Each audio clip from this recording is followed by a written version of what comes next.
Hi, this is Chelsea with Stage Right Secrets, and I'm here with Shane from Silverstein. How are you? Hi, I'm good. How are you? I'm really good. Okay, so you guys come to Ohio a lot. Yesterday you were in Ohio, or in Cincinnati for the 13th time, and today is your ninth time in Cleveland. Oh, is it the ninth one at House of Blues, sir? Well, I don't know if it's House of Blues, but I know ninth time in Cleveland. Oh, okay. Cool. But, so do you like to sightsee around here? Like anything that you really like in Cleveland or just Ohio? You know, I haven't really done much sightseeing in Ohio over the years, really. You know, Cleveland, I know, is most known to be called the Mistake by the Lake. So, I mean, what are some things you'd recommend I do here? I mean, I've done the Rock and Roll of Fame. That's a good one. That's one thing. I went to a ball game at Jacobs Field, is that what it's called? Yeah. Yeah, I went to the ball game there once. And, yeah, you know, it's, but I can't really, you know, it seems like, another thing is every time we're here, it's like the dead of winter. Oh, yeah. And I don't really feel like doing a lot of walking around out there, especially right now. It's like, whatever we said, like -10, so. It's not bad. Not good. Nice. No, not good. Yeah, whenever you come back, or whenever you're here, go to Melt. It's like a grilled cheese place. Oh, I know Melt. Okay, good. I know Melt very well. I'm well versed. I think I've been to like all, is there what, oh, there's probably even more locations now. Remember when there used to be only 2 locations, so I'm a Melt veteran. Oh, that's good. But I love that place. That place is heaven. What's your favorite thing to get from there? Well, I'm a vegetarian, but it's amazing the amount of vegetarian and vegan options they have. But just any time, like, I can get a sandwich that's like, you know, you think of a grilled cheese sandwich like this, and they somehow make a grilled cheese sandwich like this high. Oh, yeah. So anything that looks like that is perfect for me. Anything I won't be able to finish. Okay. So you are on your 10-year tour for this album. Yes. And so, like, what was the major differences from touring for that 10 years ago and touring for it now? Well, 10 years ago, we were still kind of a new band. You know, it was, Discovering the Waterfront was our second album, and it was kind of like our first real album in that we'd written it all together as one album, and we went and recorded it all together. Like, the first album was kind of like old songs and sort of like a compilation. So, I think back then, you know, we were still young kids, we didn't really know what we were doing.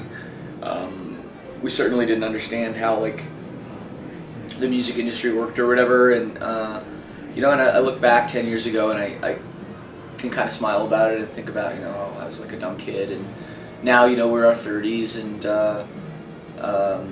obviously we are pretty well versed in things, and we've also gotten a lot better at playing our instruments and performing and all that stuff too. So it's kind of cool. It's cool to go back and sort of like relive those old days, but with a more mature perspective and all that good stuff. So it's been really fun. That's good. You're dropping a new album on May 19th called I'm Alive and Everything I Touched, and you just dropped a video for a new song on January 13th. That's right. It's the second concept album that you guys have. So is it easier? It's actually the third. Oh, is it the third? Yes. Wow.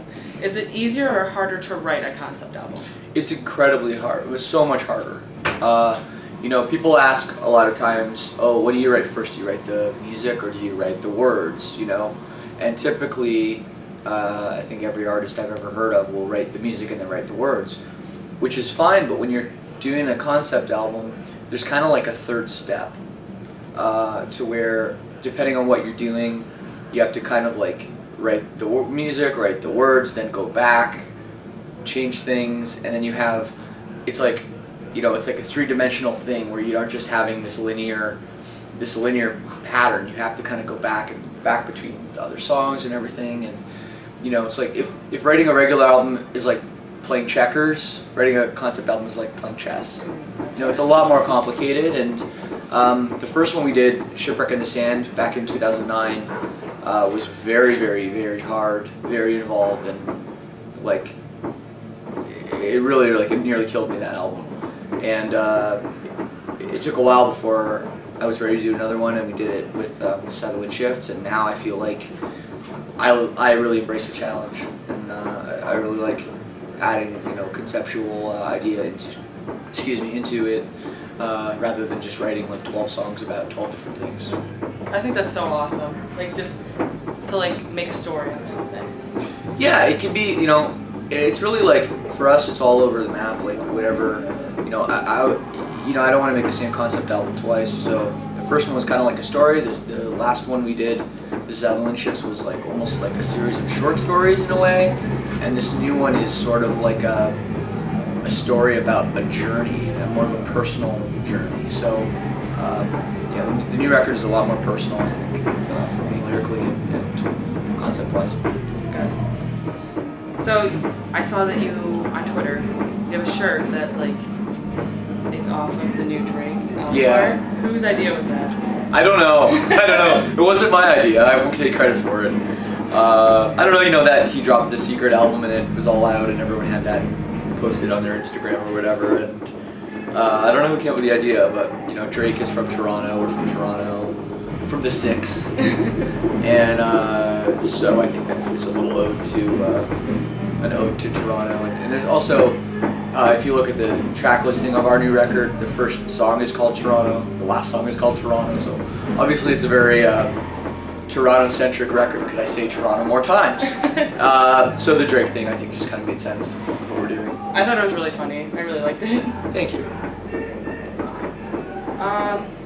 This tour's coming to an end really soon, so what's the first thing that you're going to do when you go home? Oh, yeah. Generally, after I do like 6 or 7 week tour, I have like my bag on and I walk in my house and I just do a face first tumble onto my bed and I lay there for about 3 or 4 weeks. And I don't get up at all. And I just, if I need food, I just have the pizza guy come with the pizza and just put it in my mouth, man.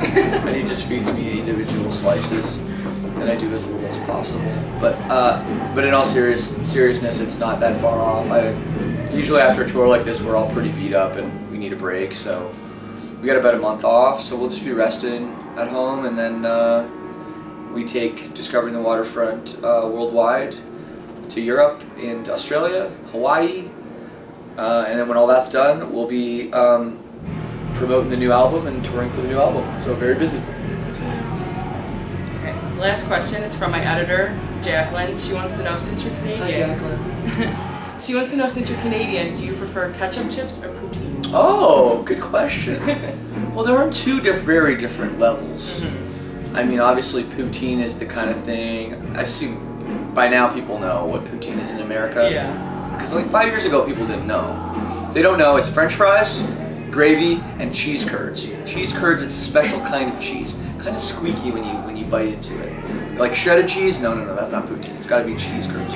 I'm a big fan of poutine, so I'm going to go with poutine, although ketchup chips are very good. If you can get them in the States, no? I don't think so. I know that my editor has been looking for them all over, and she always goes to Canada. Next time we come through, I'll stock up on some. I'll keep some in the trailer, and Jacqueline, I will give you all of the ketchup chips. She will be so excited. Thank you so much for answering my questions. Thank you. Thanks for doing this.